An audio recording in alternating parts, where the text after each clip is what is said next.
Welcome back to Autoimmune Adventures. If you're new here, we're so glad that you found us. We are three sisters, Becky, Stacy, and Alicia, and we live in the world of chronic illness and autoimmunity every day. One of the things we don't talk about enough is how chronic illness can impact our closest relationships, our partners, our spouses, the people who we love the most. And today's guest is someone who deeply understands that intersection. Lisa Gray is a psychotherapist who has worked with couples for over 20 years.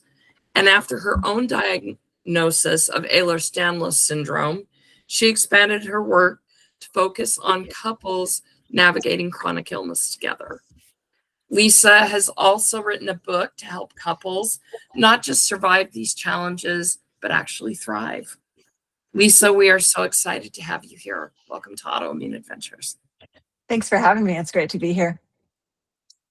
Lisa, before we talk about couples and some of the tools that you teach people, we would love to start with you specifically. So can you tell us a little bit about your diagnosis with Ehlers-Danlos syndrome and how you found that it changed the way you understood relationships, both personally and professionally?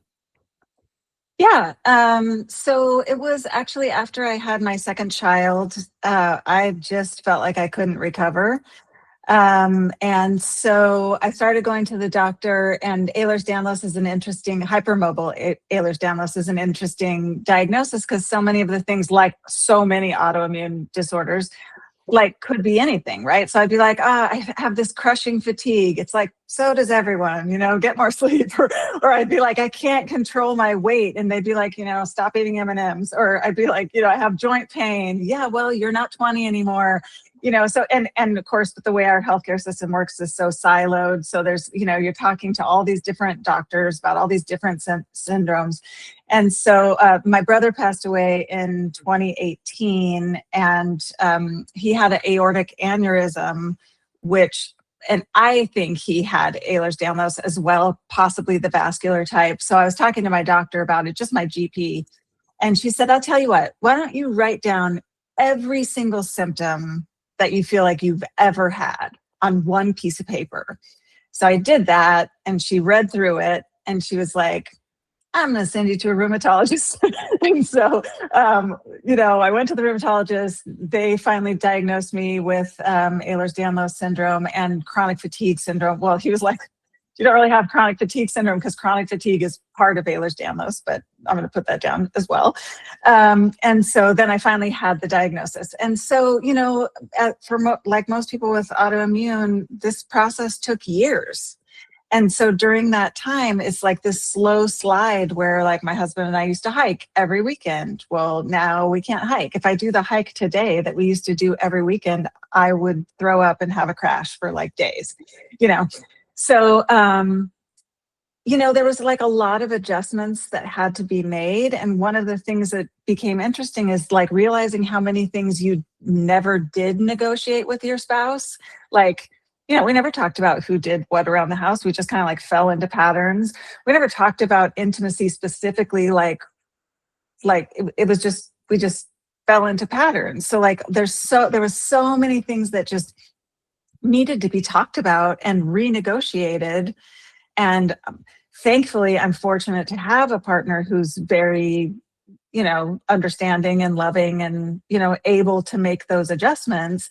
But as I was experiencing it, I could see that if you did not have a partner like that, this would be very difficult.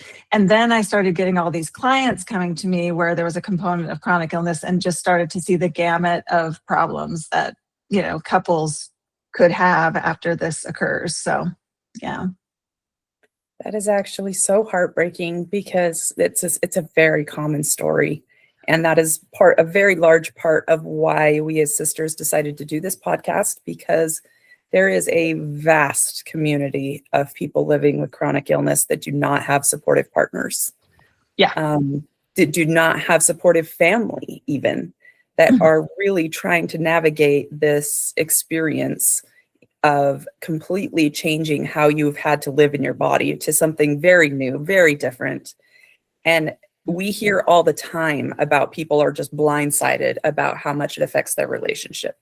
So from what you have seen, what are the first ways that chronic illness tends to show up between partners, tends to affect their relationship, even when there's a lot of love there?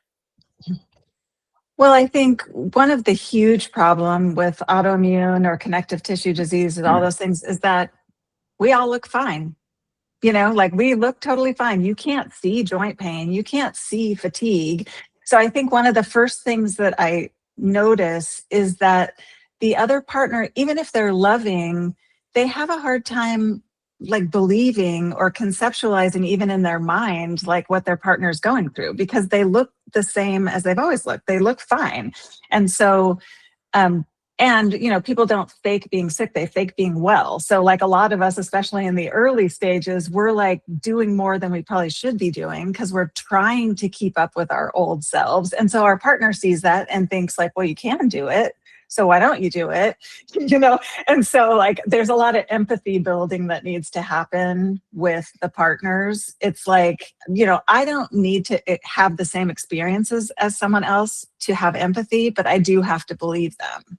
And so this is one of the first pieces of work, is just like building that empathy for the partner everyone's been sick. It's like, what it's like to be sick. Now you need to believe your partner muscle so that you believe what they're telling you about what they're experiencing internally. And that does take a whole different kind of mindset. Because especially, the three of us, we talk about who we were before autoimmune disease. And we were all women that got shit done. We still are, but we were movers, we were doers, we were goers. We were always in motion, always doing something. And learning to slow down is hard for us. But when we've been functioning at what was full capacity and our partners are now like, what's going on here? It's a hard adjustment. It's a hard adjustment for us. I still grieve over the energy I once had, over the person I once was. And it's a very real grief for our partners as well. Yes. Because when it's for better or worse, sickness and health, all of that, yes. But when that becomes reality and it affects so many parts of your life, your parenting, your career, your sex life, like all these different things that you have to adjust how you're doing them now, your partner has to do all those same things for you. Right. I think it makes sense to most people that if you have a chronic illness, you're grieving the life that you once had, but people forget that your partner's grieving too. Your partner has lost the exact same amount of, well, not maybe the exact same, but your partner has lost the same lifestyle that you lost. And so they may be grieving in different ways. They're probably grieving different things, but you're both in a grieving process. And you both deserve compassion for the experience of going through that grieving process. I think a lot of times, and even when we don't intend, and I don't even say that it's anything selfish per se, when you're going through autoimmune disease, you do have this level of focusing on yourself because you're having pain, you're having all these things going on. And I think it's very easy to forget that, like you said, our partner is losing almost as much as we are if they have, been with us both well and ill. I know that there are some partnerships where maybe they come into it being fully aware, but because maybe people are already diagnosed with things, but definitely recognize that if you're grieving, give your partner space to grieve as well. And even though we've discussed grief, I want to get really specific about a certain kind of grief that comes up and that I hear a lot about in forums, which is when we got married, our sex life was fire. Yeah. It was fire. And we were having a lot of sex all the time, whenever we wanted to. And now I am so exhausted. I'm so exhausted. And the spontaneity is gone because I have to plan. We have to plan. And you're in pain. Yeah. And the pain and everything. You want to be able to share that part of your experience with your spouse or your partner. but it becomes a very complicated, almost obstacle course of sorts to Yeah. make sure that sex is something that is still great for both people involved. Yeah. So what are your suggestions and thoughts on that? Well, the first thing that I would say is that sex and intimacy are not the same thing. So when we're younger, like one of the visualizations I give my clients is, think back to the first person you had a huge crush on that was reciprocated. And probably you were too young to have sex. Like maybe you were 12 or 13 or something like that. But like, remember how like you made eye contact, or you held hands, or even your first kiss, or like all of those things. Remember how intense that was, like just from a like sensory perspective. But then we get older and we get in these long-term relationships and we can have sex. So that becomes the main event, But there are so many sensual experiences that you can have with somebody that are not intercourse. And we've forgotten that as married couples, like even healthy married couples have forgotten that, And so I think, like, first of all, most of us have never talked very much about sex with our partners. So that conversation, we need to build the muscle of being able to have that conversation and being like, can we make this more about pleasure and sensory experiences? And yeah, it may not be like vigorous sex like we used to have, or just like spontaneous stuff or whatever. And the whole spontaneous thing, I always argue about, because I'm like, when you were dating and you had a date on Friday night and you put on your prettiest underwear and like made yourself, like, was that not planned? I mean, come on, like that wasn't totally spontaneous. That was a plan. So, I kind of argue just because something's planned doesn't mean it can't be exciting, right?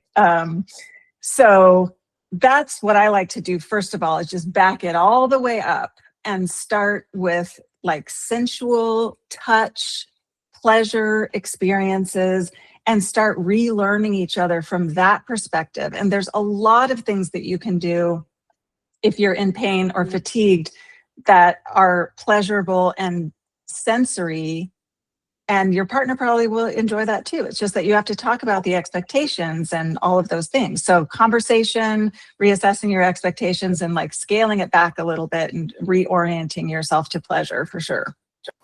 I really love that you're talking about it as when we're in a relationship with someone, there are so many ways that we can be intimate with them. So many beautiful ways we can be intimate. But there's this equation, and I've talked to my husband and other men about this. Why is it that you think A always has to equal intercourse? Right. Why can't we enjoy one another in other ways? So it's important that people understand that. So thank you. That's great.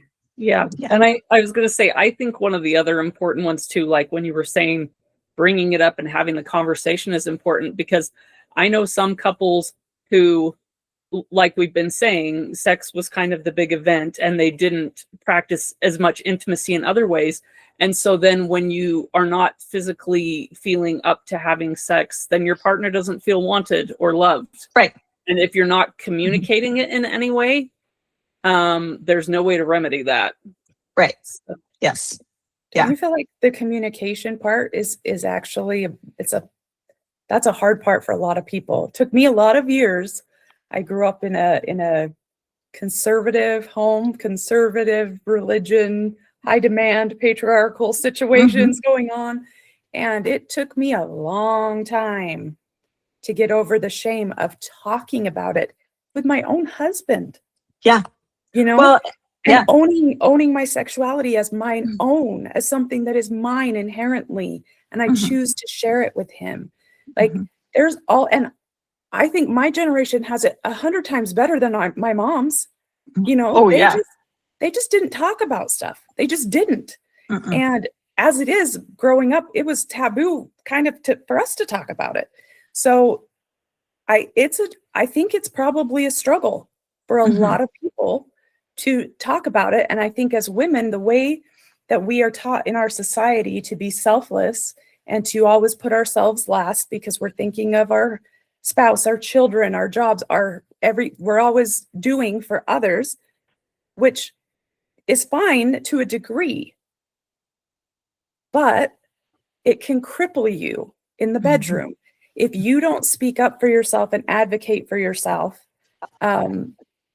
you're not going to have a satisfactory experience in the bedroom. And considering that autoimmune disease affects, I think it's like 80-something% are women. Yeah. We're already trained to just stay silent and keep the peace. And when we go into a partnership where that intimacy is going to be tested by a lot of things, but chronic illness is a big one, you have to be able to open your mouth and talk. You've got to be able to have conversations. You've got to be able to say, this won't work for me, but I'm still wanting you. Let's do this instead. Or, there's so many things, but you have to just talk. You have to. And that is scary for a lot of people. It's uncomfortable. It's awkward. And just lean into it. Lean into it. You should be safest with this person that you love. So have the conversations, open your mouth, because if you're in too much pain for actual intercourse, there are so many other things that you can do and feel wonderful and have a good time. So but if you don't have that conversation. One tip that I would give is, I think one of the problems is most people are only trying to have that conversation when they're already in the situation. So it's sort of like if something's not working for you and you have to stop, but your partner's already aroused or you're already in the middle of the situation, it's probably not going to be a great conversation right then, So one tip that I would have is, like, if this is a conversation you need to have, don't have it in the bedroom when you're in the middle of it. Like, schedule a conversation for some calm time to be like, we should talk about this because it's changed for us. Let's be a team and talk about how can we make this work for both of us, but not in the middle of it when someone's going to be disappointed or hurt or feel judged or all of that stuff. That's not the time to have the conversation. Yeah, very true. I could not agree with that more, because I've been in that situation. Yes. Good advice. I was going to say, shifting gears just a touch, although I think this can actually apply to intimacy too. A lot of our listeners struggle with guilt because they feel like a burden, like they feel like they're too much. I've actually seen, like we said, we read a lot of the forums, that we're in a lot of the chronic illness forums, and there's a lot of people who maybe are currently single who don't even want a partner because they feel like there's too much baggage. And how do you think is the best way to help couples navigate this, and keep a good connection with each other without feeling like, sometimes maybe both of you are not very healthy, but if you have somebody who's incredibly healthy and then somebody who's really sick, sometimes the balance is challenging. Yeah.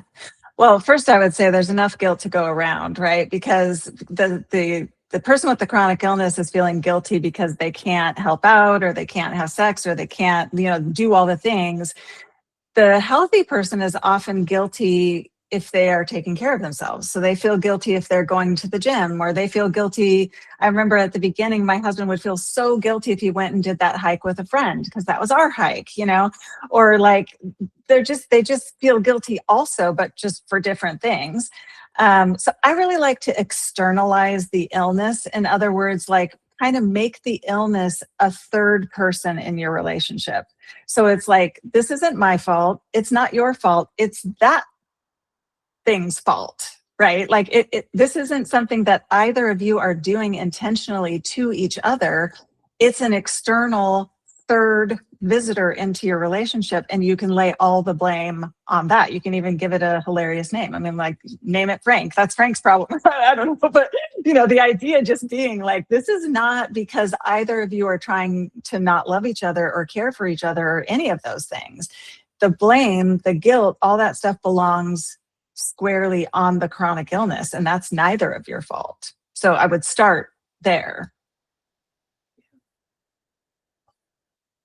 So you use acceptance and commitment therapy in your work. I have never heard of it like that. Yeah. But from what I understand, it doesn't require fixing or curing anything, right? So in simple terms, what is acceptance and commitment therapy, or ACT, and why is it helpful for couples that are living with chronic illness?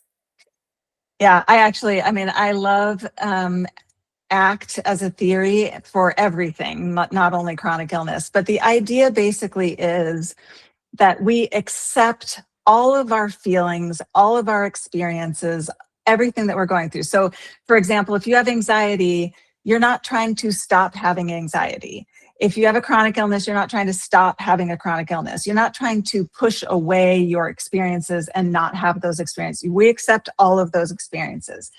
And also, we commit to behave in certain ways that are based on our values, not our experiences or our emotions.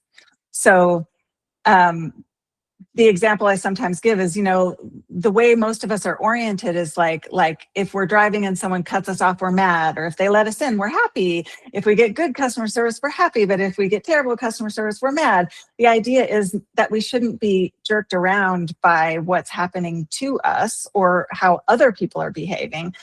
My feelings can go like this. My experiences can go like this, up and down, all around. My behavior is steady, and that's based on my values and how I want to behave. So no one else and no chronic illness and nothing like that is dictating my behavior. That's being dictated by my value system and not my feelings or experiences. So I think you can kind of see how that would be helpful in chronic illness, is that like developing a value system and figuring out like what does make my life meaningful? What is a meaningful life to me? And what can I do to make that happen? And while I'm doing that, I'm going to have all kinds of feelings and ups and downs and all of that. But I'm going to design a life that's doable for me, that I can actually do, that is according to some sort of value system that I hold. I really love that idea. I think that's phenomenal.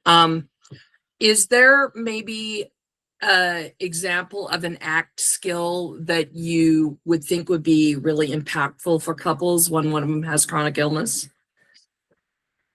Yeah, I mean, there's several that I think are really impactful, but I think the values piece is really important, because what happens is most of us aren't really clear on our values. Like, we have a loose idea. The people who probably have the best idea would maybe be like religious people, but those are handed to them. They're not necessarily your values. You're told to have those values. So most of us don't actually have our own values really like fleshed out. So we concentrate on goals and activities. And so we have all these goals, we have all these activities, we're doers, we have all these things we're doing, and they are probably based on some sort of a value. But then when we get a chronic illness, we can't do those goals and activities anymore. But here's the thing, we could still have the value. So the goals might have to shift, the activities will shift and change, but could still be based on the same value. So I think, like, as a couple, if you decide like, what do we want our life to be about? Like, what is our values as a couple? Here's how we used to manifest that. We can't do that anymore. How can we manifest that now with this new reality that we're living in? Because you can still do that. It's just going to look way different than it used to look. So I think just even the conversation about values and really fleshing those out is going to guide almost everything that you do after that. That makes a lot of sense. Really does. Yeah. Well, I think you would agree that whenever you have couples, conflict is going to be inevitable at some point, illness or not. Yeah. Kind of an unusual question, but do you find that the couples you work with fight differently if chronic illness is involved? And how can that become a place for deeper understanding instead of damage for people? Ooh, yeah, that's a great question.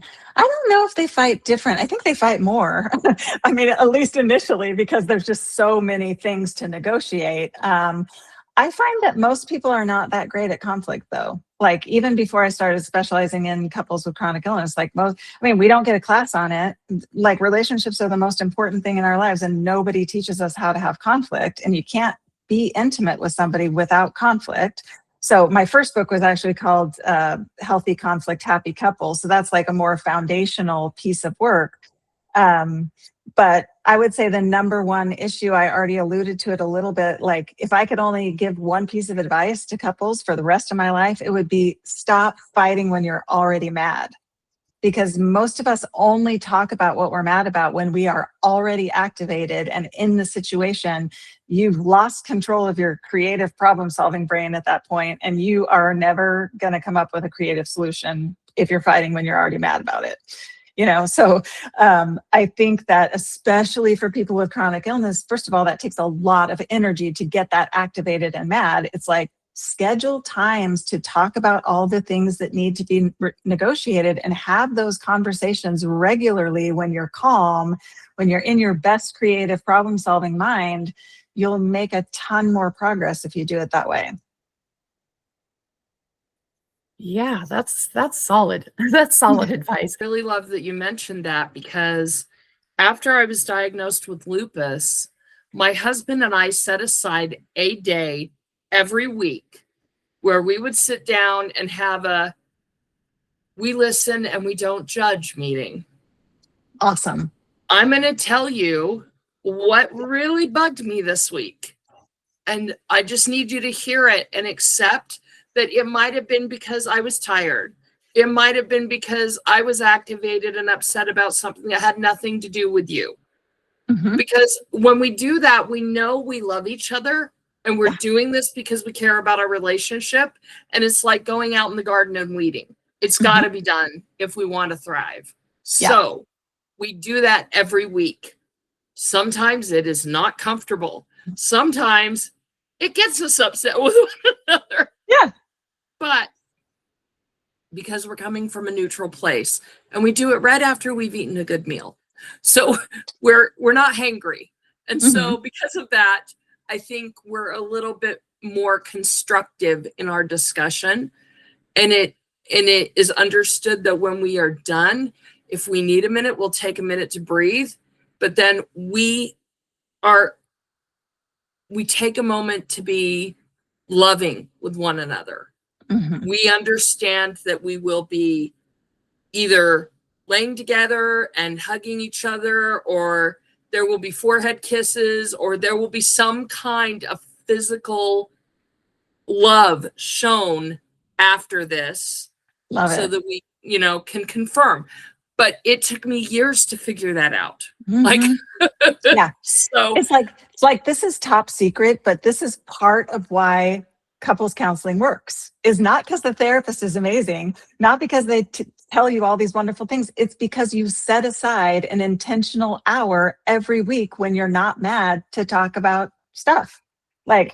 You can get that on your own if you just do it the way you just described, right? It's like, have the discussion, reconnect. The problem with couples isn't that they've had 1,000 fights. It's that they've had the same fight 1,000 times, And when you do this week by week, you're not doing that. You're clearing out the accounts and starting over and, having more productive discussions. So I wish I could get every single one of my couples to do this. Well, for couples, would you say that couples that are feeling stuck, or they're just kind of exhausted, disconnected, scared to say the wrong thing to each other, what is a small shift that they could make to start rebuilding trust and tackling this as team? Yeah. I would say if you're really if you love each other, but you're just really exhausted and this is so hard, I always think about relationships like a bank account.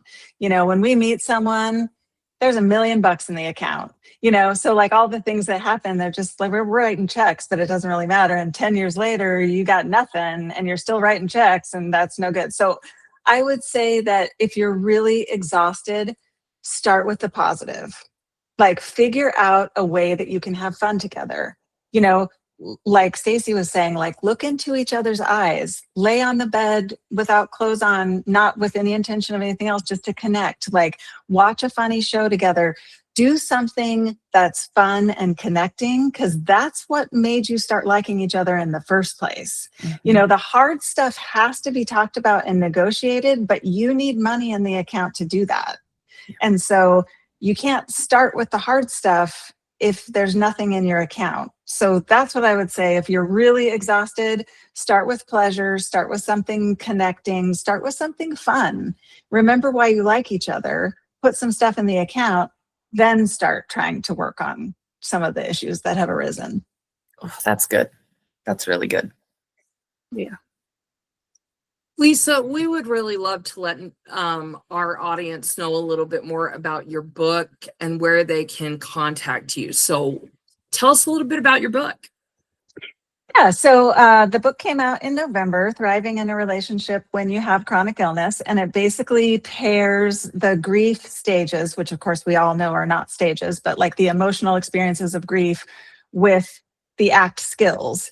And the intention is that once you get to know the book, it could be mix and match. So I paired in a skill with each stage of grief, but you could decide that a different skill is, you know, good for where you're at right now or whatever. So after you read it and get used to all the skills, then you can just like use them when you need them. So you can find that at lisagrayauthor.com.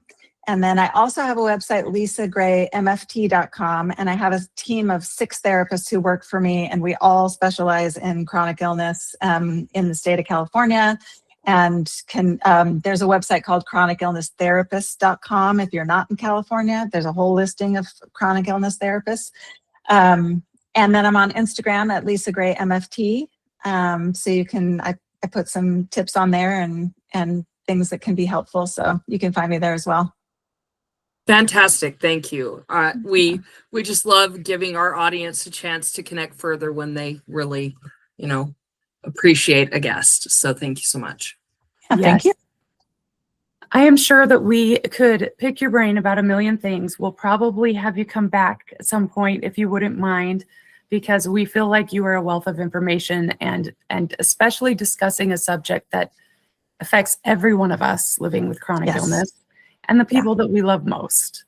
And it's a tricky balance that we have to always be managing, taking care of ourselves and our bodies while still loving and sharing our lives with our partners. I needed this today.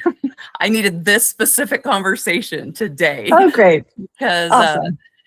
I just came off of a long weekend of unexpected travel for a friend's funeral, and it was a lot of 2 days traveling, and then the funeral, and then 2 days traveling back. And I had a plan with my husband to go out the night that we had this plan on the calendar for weeks, and the night that I was getting back, and I was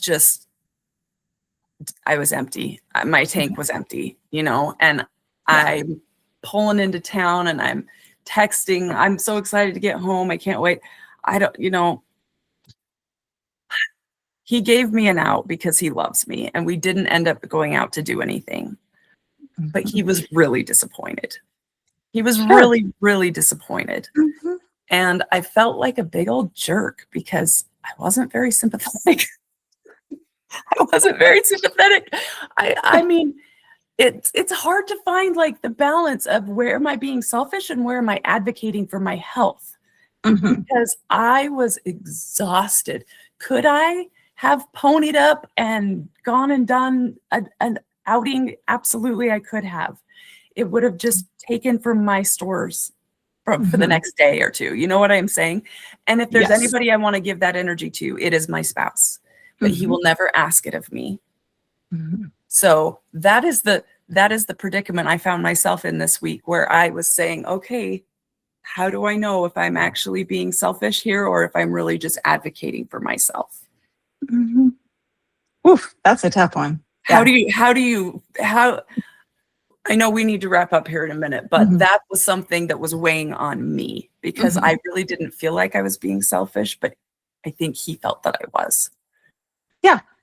Well, and I think that happens a lot with couples, right? Because those two things are not necessarily separate things. Like both of those can exist. While we are advocating, we are also sort of being selfish from our partner's perspective because they're not sick, and they are going to be disappointed sometimes. And the statistics show that the happy couples are not the ones who never fight or never disappointed.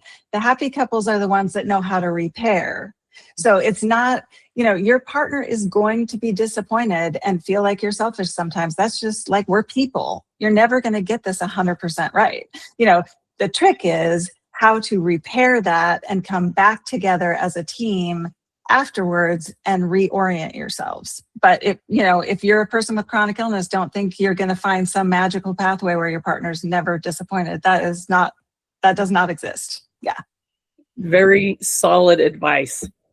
Thank you very much. This has been an extremely meaningful conversation, and we appreciate the work that you do, bringing compassion into a space that can feel very hard for all of us. And I mean, I think like Alicia brought it up, even when you have a good and loving partner and you have a good relationship, this is solid advice, and we appreciate what you've given us today. We'll make sure to link Lisa's book and website in the show notes so you can continue learning and growing with her. And as always, we'd like to remind you, relationships can evolve, love can deepen, and you are not broken because your body has changed. You're worthy of joy. Disease does not define your life. You do.